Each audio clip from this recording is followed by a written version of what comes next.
Yeah, it's like this. I was playing Death Stranding. Then I realized I could just take a break from Death Stranding, play Jedi Fallen Order, and beat it in the time it would take me to get 10% farther in Death Stranding. So I did that. So here's a video.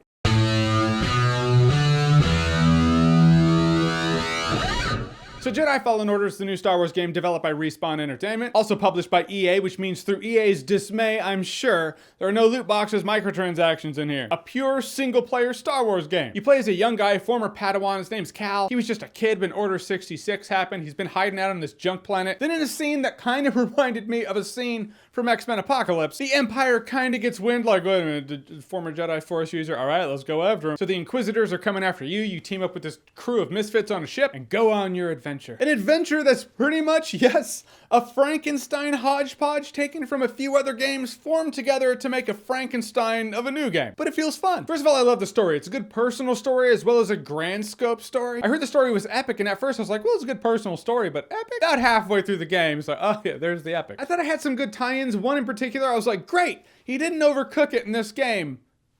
I'm glad. I'm glad that that character kind of got a mulligan. But as for the gameplay, like I said, the gameplay does borrow from a lot of other games. It has that Uncharted vibe when exploring, you're climbing up walls, though it was really weird. It makes you have to grab onto the vines. When you jump onto a wall full of vines that clearly is there to climb, you have to push L2 to grab onto the vines. Otherwise, the computer will be like, oh, I thought you wanted to drop to your death. Okay, all right, we'll make you grab the vines so you can climb. So it had the climbing and exploring of Uncharted, yet not quite as good as Uncharted on that front. And the fact that it throws in that Metroidvania element where you're like, can't get there yet, gonna find an ability in which I can, then I'll come back and then I can get there and then I can find new things. Metroidvania is just one of those, it's one of those systems, it's one of those formats and formulas that just always works for me. Keeps it linear enough to keep you on track, but then branches out when you get new abilities. I am gonna gripe a little bit about the outfit. I mean, his baseline, his starter outfit's actually pretty cool, so I just kept that. But you unlock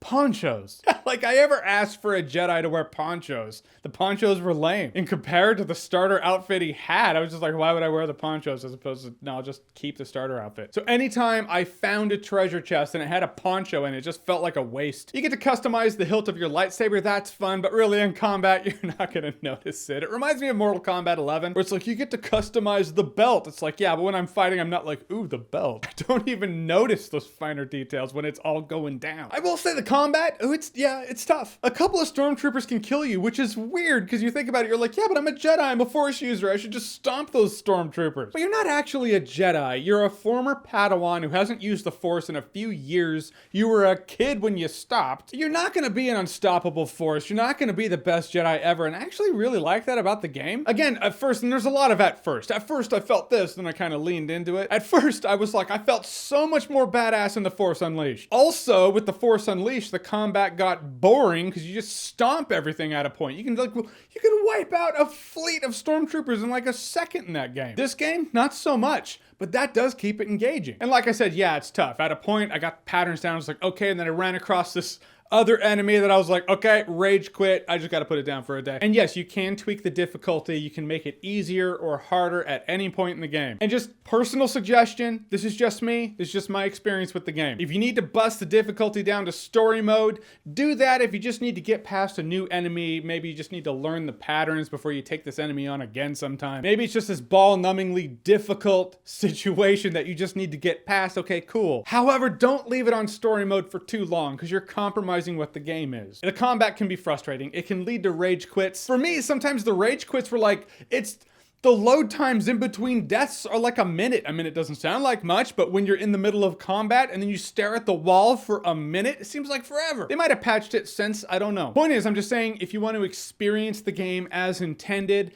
if you bust down the difficulty to story mode, do it enough for you to take a breath and then pump it back up to Jedi Knight. Because people are very adaptable and you will adapt either way. Keep it on Jedi Knight mode and you will adapt to, at the right moment, block, counter, dodge, strike, attack at the right time. But bust it down to story mode too long and you adapt to just walk through the hits and just slash dudes down because really their hits don't take too much damage from you. Because that's what I did. I'm totally not gonna front. I got rage pissed and I was like, all right, you know what? I'm just gonna bust it down to story mode and play that. I played it on story mode and then at a point I was like, this game's too easy. It's not fulfilling. Oh yeah, it is on story mode. Then you try to go to Jedi Knight mode after playing story mode for hours. In the words of the great Illidan. You are not prepared. Play it how you like, but that's my experience if you put it on story mode for too long. It's like if you put it on story mode for too long, you kind of gotta ride it out now. As for some of the technical bullshit, and there is technical bullshit in here, who am I kidding? I can't say there's not. A couple times you walk into a new scene, it's like the graphics, I was like, why does it look like muddy bullshit? Ah, okay, it just took a bit to render right in front of me. It's like, hey guys, what's up? How's it going? All right, we just did that thing back there. Did you see that? All right, we're moving out of Kashyyyk, the worst world in the game. Oh, hey, look at that. We look good again. Okay, so let's leave Kashyyyk, the muddy forest water planet slug fuck of Star Wars games. Sorry, I just wasn't a fan of Kashyyyk. And a couple times when I got into a new area, it froze and had to load and catch up, and it just takes you out of it. You know, it takes away from the flow of the game, flow of the experience. If you don't think it does, trust me,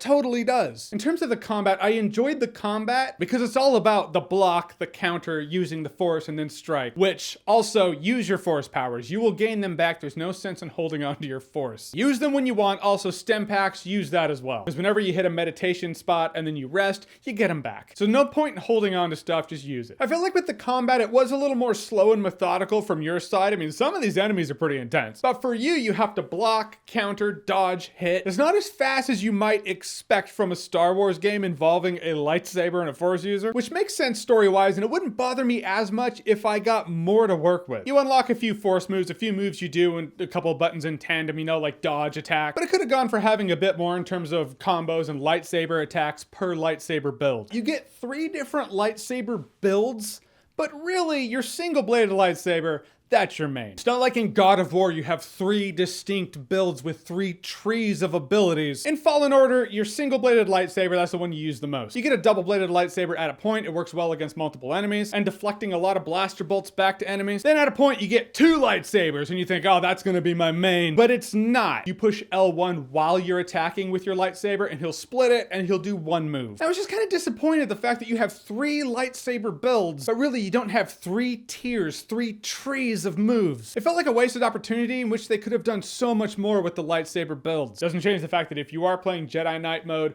or higher, you learn the patterns, you take them down, you feel pretty badass. But you do get some fun force abilities. It's so good, like freeze, blap. Yeah, that's you down a cliff. I actually did. I swear to you, audibly in my living room, I actually said this out loud. There were a group of stormtroopers. I jumped down right into the middle of them. I stood up and I went, hello there. It was amazing to do, but I also like the fact, I'm just telling you what doesn't happen in this game. You don't ever have that big toe-to-toe battle with Darth Vader or anything. Just wouldn't make sense to have this kid go up against Darth Vader. And it really does show how scary and powerful Darth Vader is. If we just made this kid take on Darth Vader, it'd be like, all right, so Darth Vader's a punk and this is canon, but he took him on. So actually really story-based wise, in terms of respecting the universe of Star Wars, I appreciate the fact that you don't just toe-to-toe fight Darth Vader. However, in the end, I do feel like the ending, it felt a little anticlimactic. I don't know if they're saving it for DLC or possibly they're like, hey, we'll have a sequel somehow. But I did walk away from this game going, huh, all right, so that's the end. Because in the end, Jedi Fallen Order, I had a great time with it. It's ball-crushingly frustrating at first, at least it was for me. I'm not a Dark Souls person. I haven't been forged in the fire, so to speak. So when I played this, I was like, whoa, okay, this is gotta take a breath, gotta get used to it. But if you can take a breath and enjoy the slower, methodical fighting style that this game does have, though, I mean, it's fast in the sense that sometimes they start coming at you,